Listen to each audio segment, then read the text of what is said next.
The Russian military and the armed forces of the Donetsk People's Republic (DPR) have accelerated their advance in the city of Mariupol. On April 8th, Russian and DPR forces made a significant breakthrough.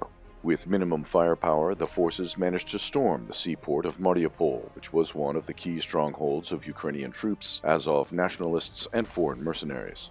After seizing most of the port, DPR forces began evacuating the crews of the civilian vessels which were stuck there. Since February, sailors from different countries, including citizens of Ukraine, were held hostage by the Azov-nationalists and were used by Ukrainian troops as human shields.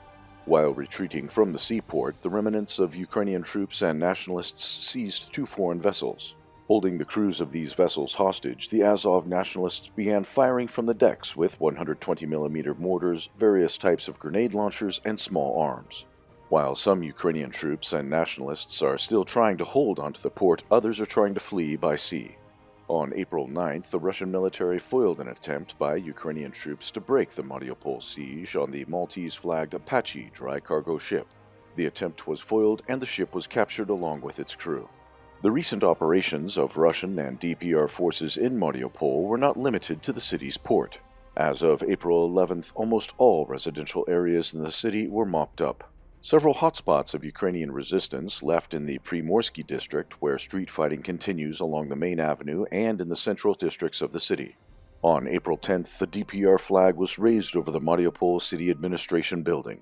The DPR flags are already waving over the Kalimas and left bank districts of the city. Currently, most of the remaining Ukrainian troops, Azov nationalists, and foreign mercenaries in Mariupol are besieged at the Azovstal steel plant and at the Ilyich factory. While Mariupol remains one of the hottest front lines in Donbass, fierce clashes continue on the other fronts in the region, especially in the areas of Izium and Severodonetsk. The LPR units reportedly managed to establish control over the Krimskoye and Prichepilovka villages, strengthening the control zone near the village of Novotoshkovskoye. After a massive artillery bombardment of Severodonetsk, LPR forces attempted to storm the city. The AFU units repelled the attack. Meanwhile, the Russian military continued its missile strikes on military targets in different regions of Ukraine. On April 10th, Russian-caliber missiles destroyed the S-300 anti-aircraft missile division hidden in a hangar on the southern outskirts of the city of Dnepropetrovsk.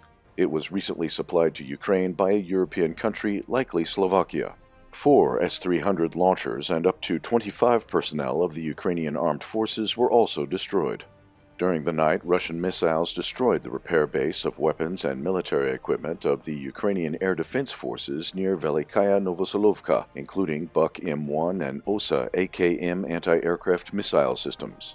2 ammunition depots were destroyed near Nikoliev and Zhovnevoye, and a radar for illumination and guidance of the S-300 anti-aircraft missile system was destroyed in the area of Upsepenovka.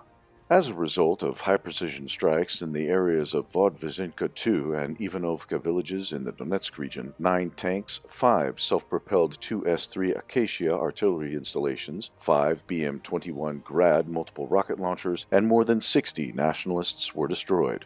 According to the Russian Ministry of Defense, 2 Ukrainian Su-25 aircraft were shot down near the village of Izium. Suffering heavy losses, Ukrainian nationalists are reportedly preparing to up their propaganda tactics. On April 10th, Russia revealed that Ukrainian soldiers had mined reservoirs with chlorine at a water utility plant in the Popasnaya district as a part of a plot to blow them up when forces of the LPR approached the city. Earlier on April 5th, an acid tank in the first workshop of the Zaria plant was blown up in the town of Rubezhnoye. Russia also revealed that, with the West's support, Kiev is plotting more provocations with the massacre of civilians in the LPR to place the blame for it on Russian forces. The West does not appear to be planning to tone down its support for the Kiev regime anytime soon. On April 9th, British Prime Minister Boris Johnson paid a surprise visit to Kiev where he met with President Zelensky.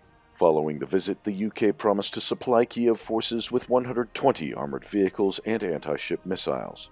The West's blatant attempts to prolong the war in Ukraine with the hopes of defeating Russia will likely continue at the expense of the Ukrainian people.